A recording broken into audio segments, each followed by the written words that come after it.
কি ঘরে বাচ্চা একদমই ফল খেতে চাচ্ছে না? এই রেসিপিটি একবার ট্রাই করুন, দেখবেন অনায়াসে বাচ্চা যে কোনো ধরনের ফল খেয়ে নেবে। তো এই রেসিপিটি ভাইরাল কোরিয়ান একটি স্ট্রিট ফুড। তো চলুন কথা না বাড়িয়ে দেখে নেওয়া যাক এবং শিখে ফেলি আমরা একটি চমৎকার রেসিপি। তো রেসিপিটি তৈরির জন্য এখানে আমি আঙ্গুর ফল নিয়েছি। আপনারা চাইলে এখানে যে কোনো ধরনের ফলই ব্যবহার করতে পারেন। তা আঙ্গুর ফলগুলো বোটা থেকে বেছে নিয়ে ভালো করে হাতের সাহায্যে ধুয়ে নিচ্ছি।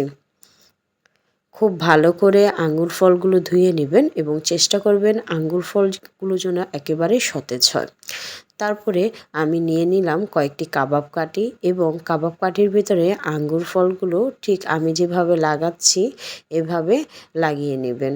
অবশ্যই বেশি নিচ পর্যন্ত যাবেন না, তাহলে টেঙ্গুলি তৈরি করার সময় আপনার এটি দলা পাকিয়ে যাওয়ার সম্ভাবনা থাকতে পারে।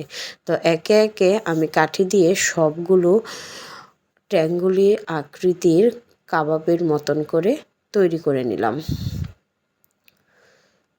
আমার তৈরি করার পর প্রায় 4টা স্টিক রেডি হয়েছে। তা চলুন এখন বাকি প্রক্রিয়াগুলো দেখে নেওয়া যাক।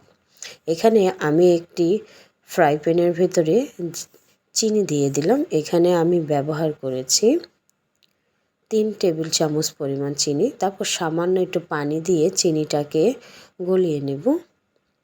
চিনিটা অবশ্যই একটু ক্যারামেল করে নেবেন, তাহলে আসলে দেখতে ট্যাঙ্গুলিটা অনেক বেশি সুন্দর হবে। তো চিনিটা গলে শিরা তৈরি হতে হতে আমরা এখানে পানিটা প্রস্তুত করে নিই। তো একটা গ্লাস নিয়ে নিলাম, গ্লাসের ভিতর সামান্য পরিমাণে পানি দিয়ে বরফ দিয়ে দিলাম। বরফের পরিমাণটা অবশ্যই পানির তুলনায় বেশি হতে হবে, কারণ ট্যাঙ্গুলি তৈরির সময় অবশ্যই আপনাদের বরফযুক্ত পানি লাগবে।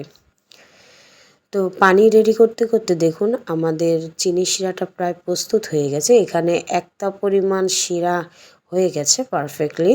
তো এখন এটাই হচ্ছে ট্যাঙ্গুলি তৈরির জন্য পারফেক্ট একটি সময়। তো এই সময় চেষ্টা করবেন অবশ্যই 2 জন ব্যক্তি দাঁড়িয়ে থেকে একসাথে ট্যাঙ্গুলিটি তৈরি করতে, তাহলে সবচেয়ে বেশি ভালো হয়।